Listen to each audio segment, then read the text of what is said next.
गणपती बाप्पा मोरया. नमस्कार मित्रांनो, स्वागत आहे तुमचं सायन्स वाला दादा या आपल्या युट्यूब चॅनलवरती आणि समर्पण या आपल्या नवीन सायन्सच्या फ्रेश बॅच मध्ये. इथे आपण बघत असतो 2027 महाराष्ट्र बोर्डच्या विद्यार्थ्यांसाठी सायन्स 1 सायन्स 2 हे सेमी मीडियमच्या विद्यार्थ्यांसाठी, विज्ञान भाग 1 आणि भाग 2 हे मराठी मीडियमच्या विद्यार्थ्यांसाठी. ऑलमोस्ट आपले 3 चॅप्टर हे कव्हर झालेले आहेत सायन्स 1 आणि सायन्स 2 चे. हे आता आपल्या सायन्स 1 चं चॅप्टर नंबर 3 चं शेवटचं लेक्चर असणार आहे. आज आपण संपूर्ण चॅप्टर कव्हर करणार आहोत. एकदा का चॅप्टर कंप्लीट झाला की तुम्हाला मिळतील ह्या चॅप्टरच्या संपूर्णपणे हँडरिटन नोट्स. त्याचबरोबर तुम्हाला उद्या किंवा आजच या चॅप्टरच्या PYQ म्हणजे प्रिव्हियस इयर क्वेश्चन सुद्धा मिळून जातील. बघा पोरांनो, PYQ हे खूप जास्त इम्पॉर्टंट आहे. 30 ते 40% हा पूर्ण क्वेश्चन पेपर तुमच्या previous year question paper pattern नुसार तयार होतो. बघा, प्रिव्हियस इयर क्वेश्चन करत असताना त्याची PDF ही चॅप्टर वाईज मी तुम्हाला करून दिलेली आहे. असं नाही की फक्त क्वेश्चन पेपर तुम्हाला सेंड केलाय. प्रत्येक चॅप्टरचे कुठले प्रिव्हियस इयर क्वेश्चन्स आहे हे सगळं विथ डिटेल तुम्हाला बघायला मिळतं आणि त्याचे आन्सर्स हे तुम्हाला आपल्या लेक्चर्स मधून मिळतच असतात. अतिशय मजेदार पद्धतीने आपण लेक्चर सुरुवात करणार.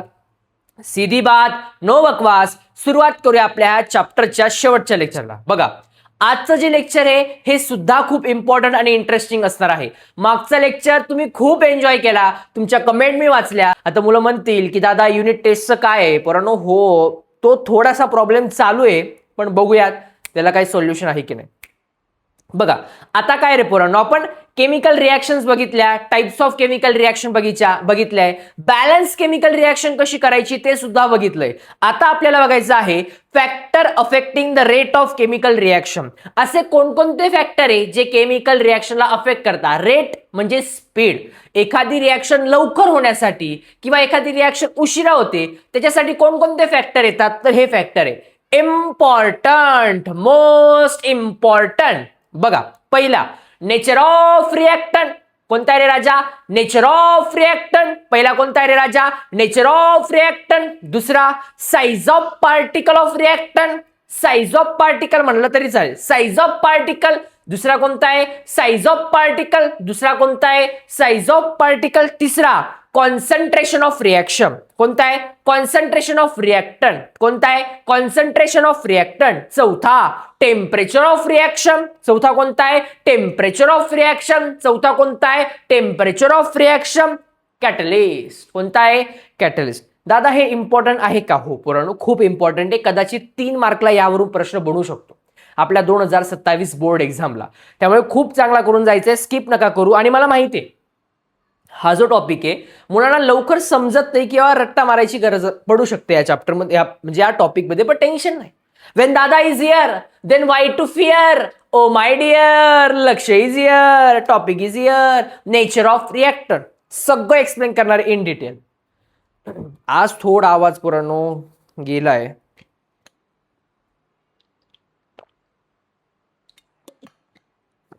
तुम्हाला सांगतो ना पुरानो, जेव्हा महारिव्हिजन होईल ना, मला भीती आहे माझ्या आवाजाची. बिकॉज ऑफलाईनला जेव्हा टीचिंग व्हायचं ना, सायन्स 1ला फुल एनर्जी लागून जायची आणि सायन्स 2 पर्यंत येते ते थोडी एनर्जी कमी. एनर्जी म्हणजे तुम्हाला माहिती, दादाची एनर्जी कायम राहणार. मी कधी इथे आजारी पडलो किंवा काय पडलो तुम्हाला समजलं पण नाही आतापर्यंत. एका लेक्चर्स मध्ये सुद्धा झालेलं आहे असं की तुम्हाला सांगतो इतका ताप आणि थंडी वाजत होती ना, पण मला माहिती मी जेव्हा इथे उभं राहील ना तर माझ्यात ऑटोमॅटिक मी बरा होऊन जाईल. गोळ्या औषध काम नाही करणार. इथं उभं राहिलं ऑटोमॅटिक ती एनर्जी येते की अरे हा मी तो ओके. आणि एवढे मुलं माझ्या वाट बघताय लेक्चरची, आपल्या व्हिडिओची. त्यामुळे अजिबात स्किप नाही. पण इसका कुछ करना पडेगा यार गले का.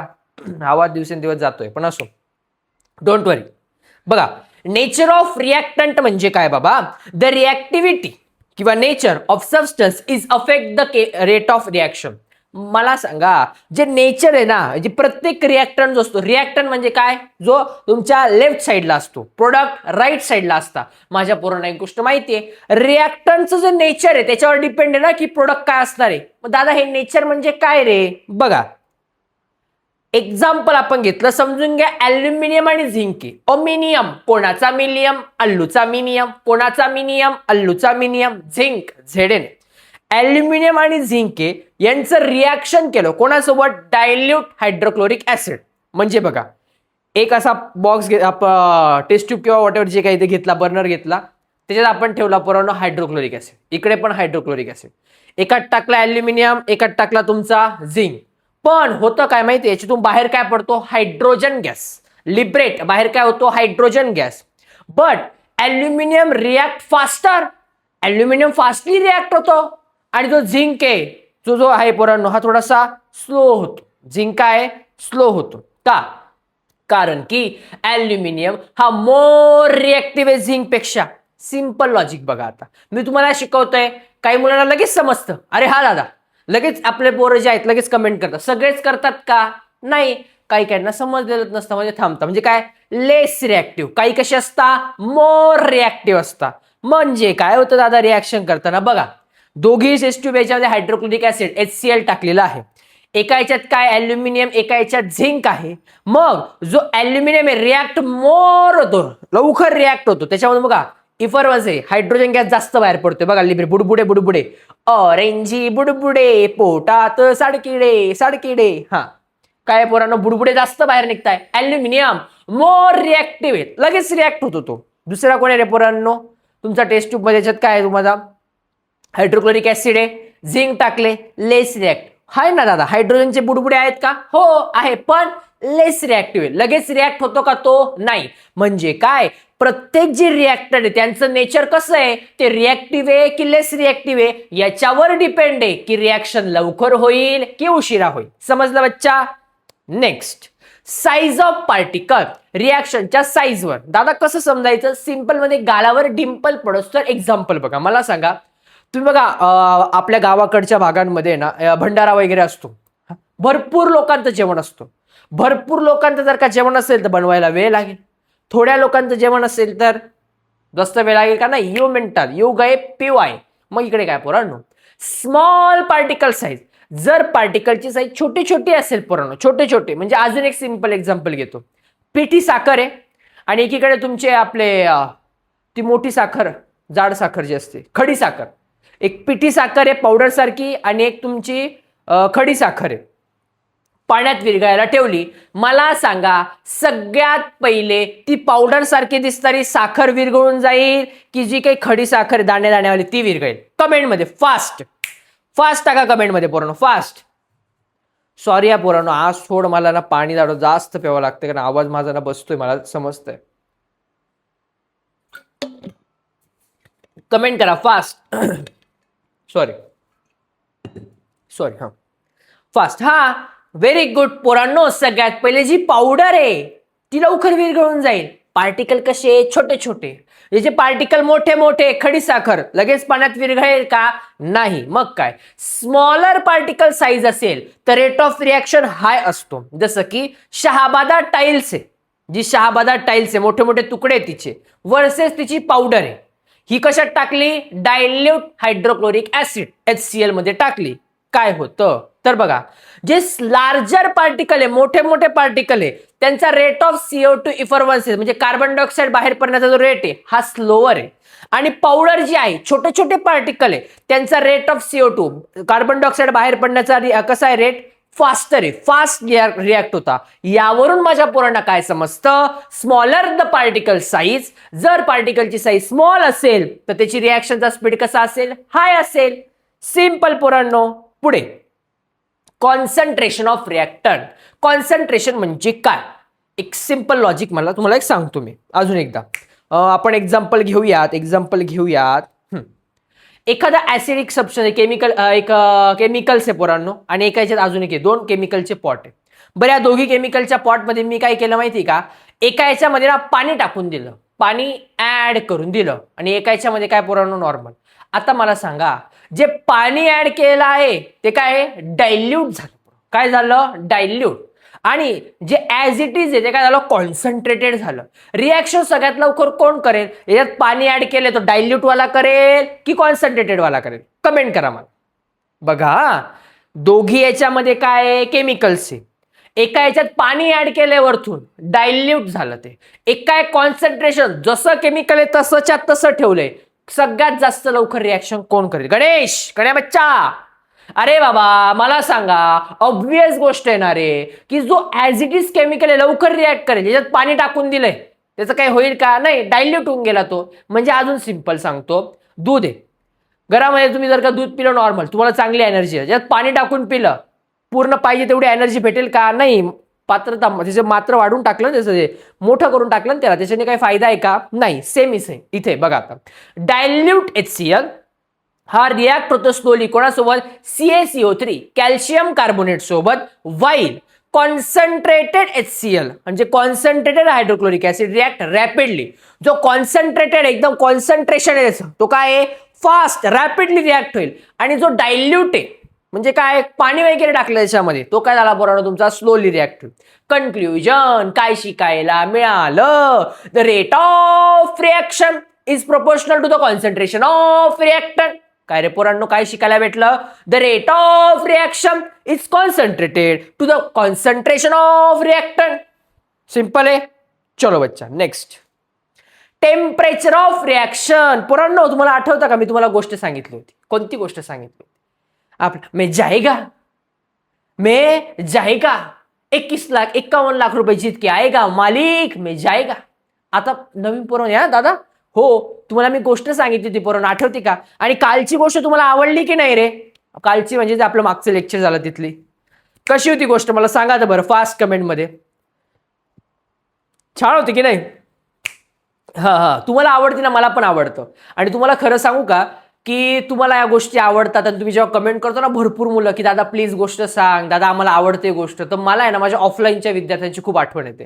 कारण ऑफलाईनला मी रेग्युलर लेक्चर कंप्लीट झालं का त्याच्यानंतर त्यांना गोष्ट सांगायचो. फक्त फरक एवढा तिथे त्यांना मी महाभारत, रामायण अशा गोष्टी सांगायचो. आणि त्या मुलांना त्या गोष्टी इतक्या आवडायला लागल्या होत्या की विचार करा, ते 14-15 वर्षाचे मुलं, त्यांना आता ते छोटा भीम, कार्टून किंवा हिरो नाही, कोणाला कर्ण व्हावं असं वाटत होतं, कोणाला अर्जुन, म्हणजे प्रत्येकाच्या मनामध्ये त्यांच्याविषयी आदर. कारण का इतिहास माहिती पडत गेला, आणि त्या वयात त्या मुलांना तो इतिहास माहिती असतं हे खूप जास्त महत्वाचं आहे. सो मला खूप आठवण आली त्यांची. आणि असो, पण तुम्ही पण माझ्या तेवढे स्पेशल आहे, आणि तुम्ही सुद्धा त्याच पद्धतीने दादा गोष्ट सांगणं असं हट्ट करताना मला खूप आवडतं पोरांनो, जेव्हा तुम्ही असं म्हणतात तेव्हा. हा, तर त्या गोष्टी त्यावेळेस मी सांगित होतो. जो आपला गाढव होता, गाढवला काय मिरची, आग लागली रे लागली, रिॲक्शन फास्ट होणार. टेम्परेचर, मला सांगा आपण लवकर अभ्यास करत नाही, हे करतो काय, कंटाळा करतो, पण छडी लागे छमछम विद्या येई घमघम कोणीतरी म्हटलंय, आणि बरोबर म्हटलंय. टेम्परेचर इकडे काय फट्ट दिशी बसलं का आगाग होते. टेम्परेचर वाढलं ऑटोमॅटिक रिॲक्शन व्हायला सुरुवात होते. टेम्परेचर वाढलं का रिॲक्शन लवकर होणार, टेम्परेचर कमी रिॲक्शन स्लो होणार. म्हणजे काय, इन लाइमस्टोन डिकम्पोजिशन, चूनखडी डिकम्पोजिशन ब्रेकडाऊन होतं. Limestone water does not turn milky. जे लाइमस्टोन आहे वॉटर मध्ये ते काय मिल्की नाही होत, बिफोर आधी, कशाच्या, हिटिंग होण्या अगोदर. त्याच्यात काही बदल होतो का? नाही. कन्क्ल्युजन काय म्हणतं, the rate of reaction is increase. म्हणून जो रेट ऑफ रिॲक्शन हा इन्क्रीज होतो विथ कशासोबत, जर का टेम्परेचर पण इन्क्रीज झालं तर. लाइमस्टोनचा क्वेश्चन 100.3.4% IMP रे IMP, मोस्ट IMP. चलो बच्चा, नेक्स्ट बघा, एक्झाम्पल तुम्हाला दिली, हिट आहे. याच्यामध्ये आपण काय केलं, लाइमस्टोन बरं चुनखडी घेतलेली आहे, तिला काय करतोय, हिट करतोय. टेम्परेचर वाढलं रिॲक्शन लवकर होणार, टेम्परेचर कमी रिॲक्शन स्लो होणार. सिंपल मध्ये गालावर डिंपल. कॅटलिस्ट इम्पॉर्टंट बोर्ड साठी आहे हा. A catalyst is a substance. Catalyst हा एक सबस्टन्स आहे इन व्हूज प्रेझेन्स, ज्याच्या प्रेझेन्स मध्ये the rate of chemical reaction हा इन्क्रीज होतो, रिॲक्शन होण्याचा स्पीड वाढतो without undergoing any change in chemical. बघा पोरांनो, कॅटलिस्ट जर का ऍड केला ना तर रिॲक्शन लवकर होते, पण कोणाला तरी ऍड केलं तर बदल व्हायला पाहिजे ना, तो बदल पण नाही होत. समजते का तुम्हाला? दोन मुलं समजून घ्या. ओके, तुम्ही आपले स्टुडंट्स आहे, सिंपल आहे. तुझ्यापैकी 2 पोरं मी निवडले. आपला जो शिवराज बच्चा आहे, शिवराजला मी घेतलं, शिवराजला बसवलं, आणि अजून एक त्याचा एक मित्र त्याला मी बसवलं. बरं, ह्या दोघांना सांगितलं अरे तू हा अभ्यास कर, तू हा अभ्यास कर. त्यांनी काही करत नव्हते. मग मी आहे कॅटलिस्ट, मी छडी घेतली आणि दोघांना बडवून काढला. मग शिवराज आणि त्याचा मित्र अभ्यास करायला लागले. मग अभ्यास करायला लागल्यावर झालं काय, अभ्यास करायला लागल्यावर झालं काय पोरांनो, अभ्यास त्यांनी केला, बोर्डला शिवराज आणि त्याचा मित्र जाणार, दादा जाणार आहे का? नाही. म्हणजे मी कोण, कॅटलिस्ट. मी कोण? कॅटलिस्ट. त्यांना मी बडवलं, त्यांनी अभ्यास करायला सुरुवात केली, बोर्डला चांगले मार्क्स आणले. पेपरला जाणार हे, अभ्यास करणार हे, यांच्यात काही माझा वैयक्तिक मी स्वतः गेलो का बोर्डला यांच्या सोबत नाही, पण मी काय कॅटलिस्ट बूस्ट केलं, रिॲक्शनला काय केलं? बूस्ट केलं. आणि म्हणूनच a catalyst is a substance. Catalyst हा एक असा सबस्टन्स आहे in whose presence the rate of chemical reaction. जो रेट आहे केमिकल रिॲक्शनचा हा इन्क्रीज होत जातो without undergoing any chemical change itself. कुठल्याही प्रकारचा चेंज होत नाही केमिकल रिॲक्शन मध्ये, याला म्हणायचं catalyst. By the way, Shivraj वरून आठवलं मला, आपल्या टीमने सांगितलं शिवराज तुझे भाषण वगैरे का काही बनवतोस तुझ्या व्हिडिओ, ते खूप छान आहे. आणि आपल्या टीमचे बरेच जे माझे मित्र आहे, म्हणजे मला सगळ्यांना बघितलं असेल आपल्या 10Kच्या सेलिब्रेशनमध्ये, मी तुम्हाला बऱ्याच लोकांना दाखवलं. आणि बऱ्याच काही अजून व्यक्ती आहेत त्यांनी पण मला दाखवलं की शिवराज हा लहानपणी तू जसं बोलायचा तसा बोलतो. आणि मी बघितलं स्वतः, तर मला पण खूप छान वाटलं. छान आहे, असो, मस्त आहे. पण असा अभ्यास पण छान करत राहा शिवराज, बरं का. हा, हे झालं तुमचा कॅटलिस्ट. तुम्ही बघितलं असेल बघा, रिॲक्शन बूस्ट होऊन गेली पोरांनो. काळं, निळं, पिवळं, पांढरं सगळं एकत्र, कॅटलिस्ट बूस्ट झाली. रिॲक्शन काय झाली? बूस्ट झाली. याला म्हणायचं catalyst. Quick summary table. Sorry पोरांनो, तुम्हाला असं डिस्टर्ब होतं कारण मी पाणी पितो मध्ये मध्ये, तर सॉरी, मला समजतंय. तुम्हाला पण असं वाटत असेल दादा 15-20 मिनिटाचं लेक्चर आहे, त्यात पण तेवढं वेळ पाणी. पण कसं होतं ना, ऑफिसमधून ज्यावेळेस घरी आलो ना, तो ऑफिस ट्रॅव्हलिंगला पोरांनो तुम्हाला माहिती आहे का की ऑलमोस्ट 1.5-2 तास मी ट्रॅव्हल करतो रोजचा. ते म्हणजे 8-8:30ला मी निघतो तिथून, घरी येते मला 10च्या आसपास होऊनच जातं. जेवण, मग व्हिडिओ, आणि मग तुमच्यापर्यंत येणार. मग ते ना पूर्ण घशाला कोरड पडल्यासारखं पाणी, आणि त्यात ते सारखं बोलून बोलून अजून जास्त त्रास होतो त्याचा. सॉरी हा, आता नाही, आता पाणी नाही, आता only focus. Quick summary table. या सगळ्यांची समरी टेबल मी तुम्हाला सांगतोय हा पोरांनो, खूप इम्पॉर्टंट आहे राजा. बघा, nature of reactor. Nature of reactor मध्ये काय आहे? मोर रिॲक्टिव्ह असेल तर रिॲक्शन फास्टर होते. रिॲक्टंट जर का मोस्ट रिॲक्टिव्ह असेल तर रिॲक्शन फास्टर होते. पार्टिकल साईज त्याच्यावर काय होतं? स्मॉलर साईज असेल रिॲक्शन फास्ट होते. कॉन्सन्ट्रेशन, हायर कॉन्सन्ट्रेशन असेल रिॲक्शन फास्ट होते. टेम्परेचर, हायर टेम्परेचर असेल रिॲक्शन फास्ट होते. Catalyst, the speed. कॅटलिस्ट म्हणजे काय? रिॲक्शन स्पीड अप करतो. अनचेंज, पण कुठल्याही प्रकारचा बदल आणत नाही. हा झाला समरी टेबल. इम्पॉर्टंट आहे, one of the most important topic असणार आहे बोर्डसाठी, त्यामुळे अजिबात स्किप करू नका. 3 मार्क्ससाठी विचारलं जाईल. आता सिंपल आहे, ऑक्सिडेशन आणि रिडक्शन याचा डिफरन्स बिटवीन. काय म्हणतो oxidation? It is a chemical process. ही एक केमिकल प्रोसेस आहे इन विच सबस्टन्स कंबाईन, ज्याच्यामध्ये सबस्टन्स कंबाईन होतो विथ ऑक्सिजन. ऑक्सिजन सोबत सबस्टन्स कंबाईन होतो और लूज हायड्रोजन, आणि हायड्रोजनला सोडतो. म्हणजे अशी रिॲक्शन ज्यामध्ये सबस्टन्स ऑक्सिजन सोबत रिॲक्ट होतो, हायड्रोजनला सोडून देतो. ऑक्सिजन सोबत रिॲक्ट करतो, हायड्रोजनला सोडून देतो. ऑक्सिजन सोबत रिॲक्ट होतो आणि हायड्रोजनला सोडून देतो. त्याला म्हणायचं ऑक्सिडेशन. काय म्हणायचं? ऑक्सिडेशन. नावात आहे ना पोरांनो, ऑक्सिडेशन म्हणजे काय? ऑक्सिजनला घेणे आणि पोरांनो तुमच्या हायड्रोजनला सोडून देणे. नंतर reduction reaction. It is a chemical process. ही एक केमिकल प्रोसेस आहे इन विच, ज्यामध्ये सबस्टन्स कंबाईन विथ हायड्रोजन. हायड्रोजनला कंबाईन करतो, ऑक्सिजनला सोडून देतो. हायड्रोजनला कंबाईन करतो, ऑक्सिजनला सोडून देतो. त्याला म्हणायचं रिडक्शन रिॲक्शन. काय म्हणायचं रे? Reduction reaction. काय म्हणायचं रे राजा? रिडक्शन रिॲक्शन म्हणायचं. आता इन ऑक्सिडेशन, ऑक्सिडेशन रिॲक्शन होत असताना the charge of an atom oblique ion, जो आयन्स म्हणजे जो काय आपला एलिमेंट असतो त्याचा जो चार्ज आहे हा इन्क्रीज होतो as its lose the electron. Simple भाषेमध्ये एवढं एक्सप्लेन करण्यापेक्षा सिंपल बघा काय म्हणायचं. In oxidation reaction it lose the electron. Oxidation मध्ये काय होतं? इलेक्ट्रॉन लूज होता. रिडक्शन मध्ये काय होतं? इलेक्ट्रॉन गेन होता.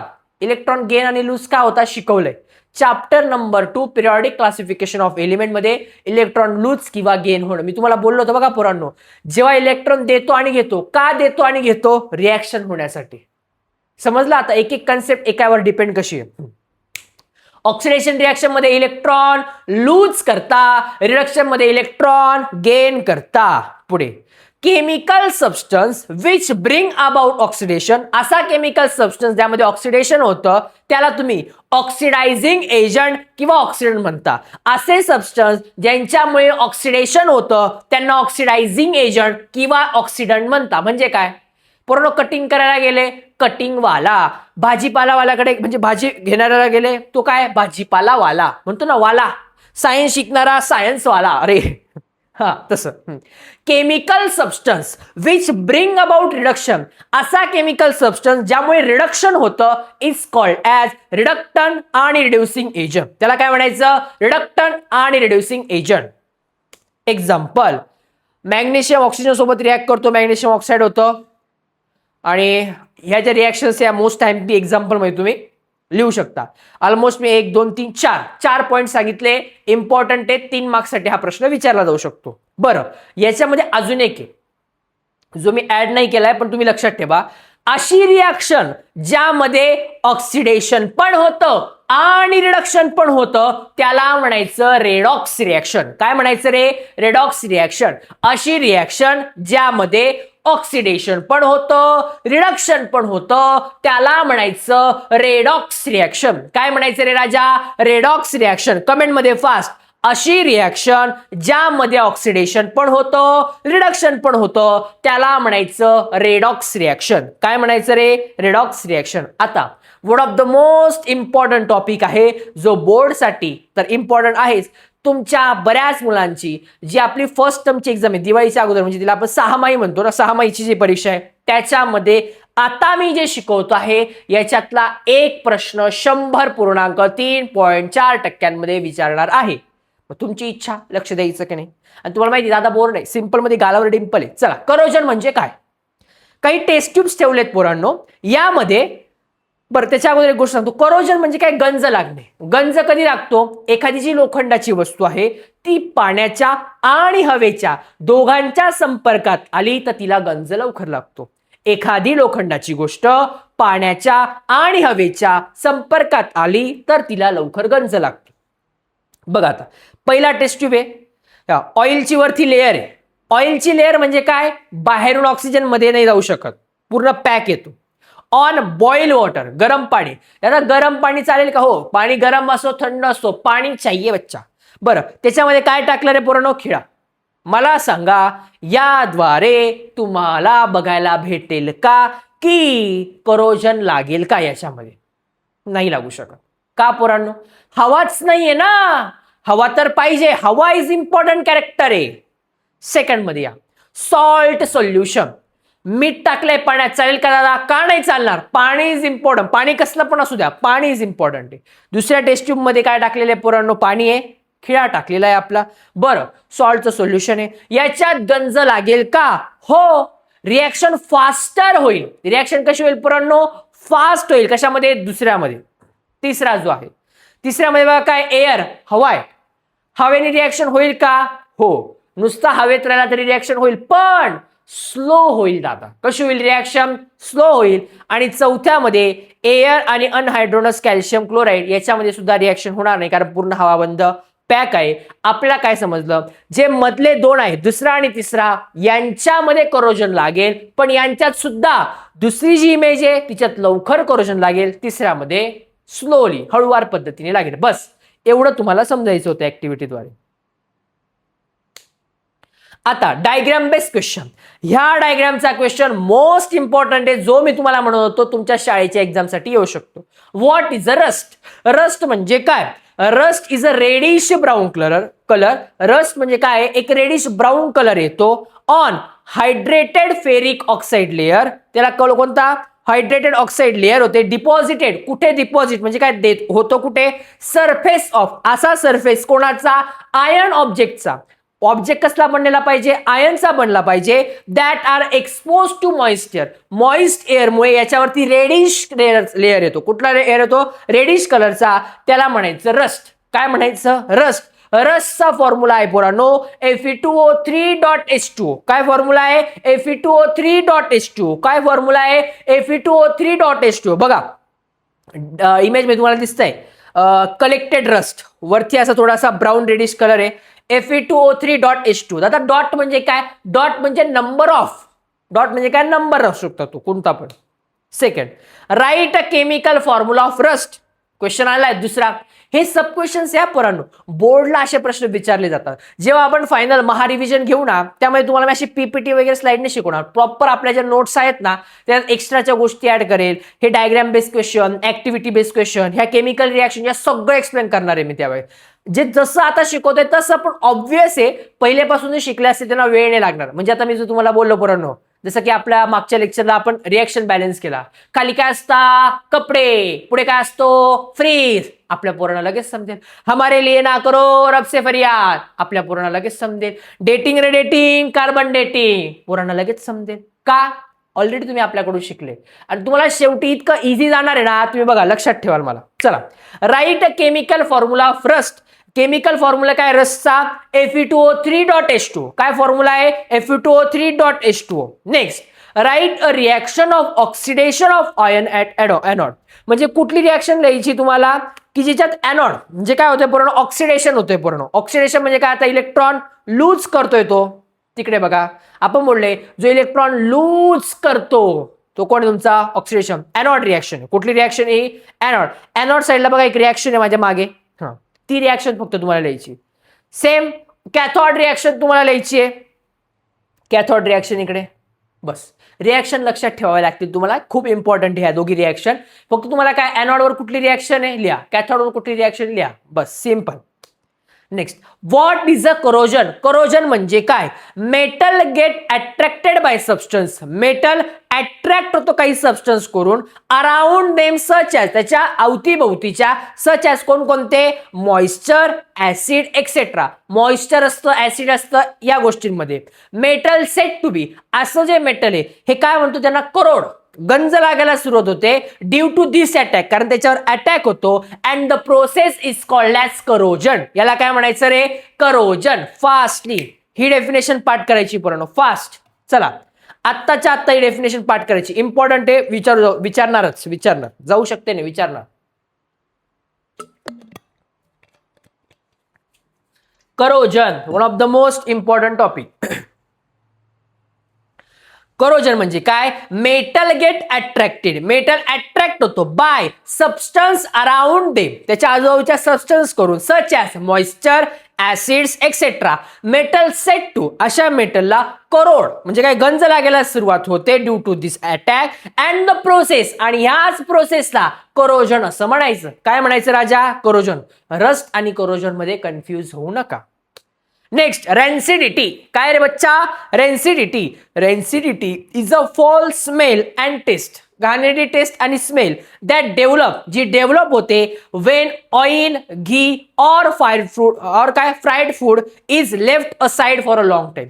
तेलापासून बनवलेला जो एखादा पदार्थ आहे जो खूप वेळापासून तसाच आहे, किंवा जे तेल आहे हे खूप वेळापासून तसंच पडलेलं असेल ना, त्याच्यापासून जे एखादी गोष्टीचा वास येतो, याची खराब टेस्ट लागते, त्याला म्हणायचं रेन्सिडिटी. याची एक छान गोष्ट मी तुम्हाला सांगणार आहे, पहिले समजून घेऊ मग तुम्हाला सांगतो. नेक्स्ट बघा, पहिले काय असं जे पंचपक्वान पकवायला सुरुवात केली असते त्याच्यात खूप सारं ऑइल टाकलेलं असतं, पण हे जर का फूड आहे मी बऱ्याच वेळ तसंच ठेवलं, किंवा जे ऑइल आहे पोरांनो हे डबल डबल डबल डबल त्याच ऑइलमध्ये बनवतो, ऑब्व्हियस एक घाणेरडा वास यायला सुरुवात होतो. हे मोस्टली चायनीज कॉर्नरला तुम्ही बघितलं असेल, अशा मोस्टली गोष्टी होत असतात, तर तिथे या गोष्टी होतात.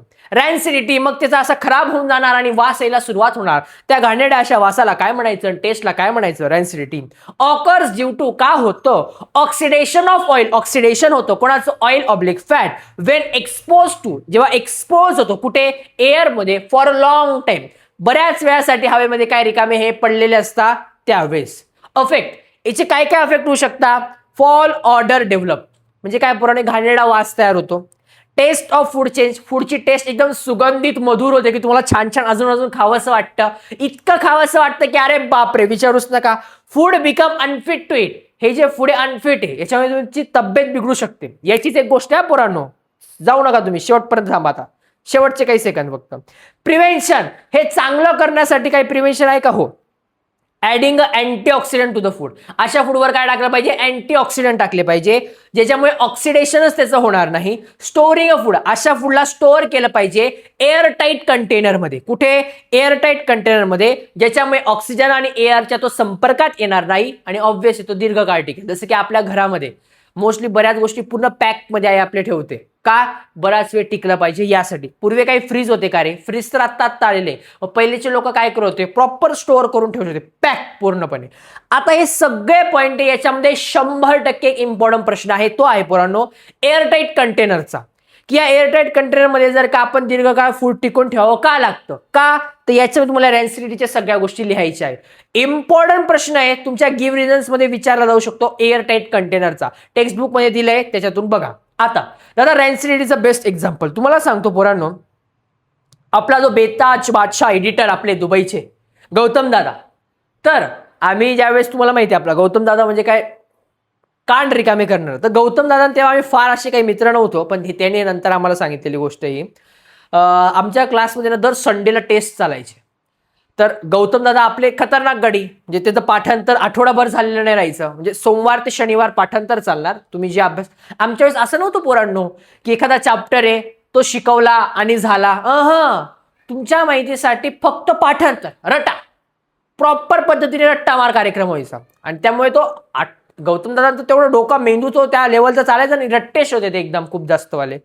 मग हे गौतम दादाने त्याचे काही 1-2 मित्र हे काय करायचे की उद्या जर का पेपर आहे, शनिवार म्हणजे रविवारी उद्या पेपर आहे, मग आता शनिवारी क्लासमध्ये पाठांतर काय, नंतर हळूहळू कसे मित्र झालो हे पण कधीतरी सांगू आपण. चला, तर दुसऱ्या दिवशी पेपर असेल, यांना कारण काय द्यायचे? क्लासमध्ये तर फटके खावा लागतील. आठवड्यावर फटके खाल्ले आणि त्यात पेपरला जर का कमी मार्क्स मिळाले तर तेवढ्या वेळा पेपर लिहून पण आणायला लागायचा. आणि 20-20, 30-30 छड्या. आणि आमच्या वेळेस असं नव्हतं छड्या म्हणजे नॉर्मल छड्या नाही, भिंतीला डोकं आपटणे, बँकेची फळी, डेंजर कार्यक्रम होता. खतरनाक पद्धतीच्या लेवलचा विषय होता तो. मग हे काय करायचे माहितीये का, की आदल्याच दिवशी सगळे 2-3 मित्र जमायचे आणि आमच्याच क्लास जवळ एक चायनीजवाला होता जो सुगंधित चायनीज बनवायचा. तो काय करायचा पोरांनो, दुपारी साधारण 4-5 वाजता बनवून ठेवायचा चायनीज. 4-5 वाजता पूर्ण चायनीज बनवला की बस घरून बनवून आणायचा आणि तिथे फक्त त्या तेलामध्ये गरम गरम करून द्यायचा. आता विचार करा, दीर्घकाळ टिकवलं, जास्त वेळ, पूर्ण ऑइली म्हणजे तुम्हाला सांगतो काय, बाजूने जाणाऱ्या माणसाला पण वास येईल, कोणाला आवडायचं नाही. पण हे काय विचार करायचे, जर का आपण हे खाल्लं आपण आजारी पडणार. आपण आजारी पडणार, पोट दुखणार, त्रास होणार. म्हणजे काय, दुसऱ्या दिवशी सुट्टी, म्हणजे काय पेपरला बुट्टी. अशी त्यांची होती त्या चायनीजवाल्यासोबत गट्टी. असे हे पोरं करायचे आणि पेपरला काही यायचेच नाही. हे असे आपले गौतम दादा. सो चॅटमध्ये टाका गौतम दादा फास्टली. जर का तो बघत असेल ना आता गौतम दादा व्हिडिओ जर का आपला बघत असेल तर ते पण समजतील. ते म्हणजे अरे तसं त्यांना तर माहितीच असेल एडिटिंग करताना. सो आय होप सो हा पार्ट कट होणार नाहीये, रॉ जाणार विद्यार्थ्यांपर्यंत. आपल्या त्यांना समजलं पाहिजे, बरोबर आहे की नाही पोरांनो? तुमच्यापर्यंत रॉ गोष्टी आल्या पाहिजे की नाही? अशा भन्नाट गोष्टी ऐकण्यासाठी आणि मजेदार पद्धतीने शिकण्यासाठी आपल्या सायन्स मला दादा युट्यूब चॅनलला सबस्क्राईब करा. जास्तीत जास्त मुलांपर्यंत आपली जे व्हिडिओ आहे, आपले जे लेक्चर्स आहेत हे शेअर करा. आणि पोरांनो लाईक करा रे. इतक्या मुलं बघतात लाईकच नाही करत, तर लाईक जास्तीत जास्त मुलांनी करा, कमेंट्स करा. कारण की आता आपल्याला काही दिवसातच जेव्हा हळूहळू आपले रेग्युलर लेक्चर अजून जास्त पद्धतीने सुरू होतील ना, मोठे मोठे चॅप्टर असे सोपे सोपे शिकवणार आहे ना तुम्हाला, मजा येईल. डोंट वरी, तोपर्यंत मजा करा, मस्ती करा, पण आपल्या आईवडिलांना त्रास होणार नाही याची काळजी घ्या. थँक्यू.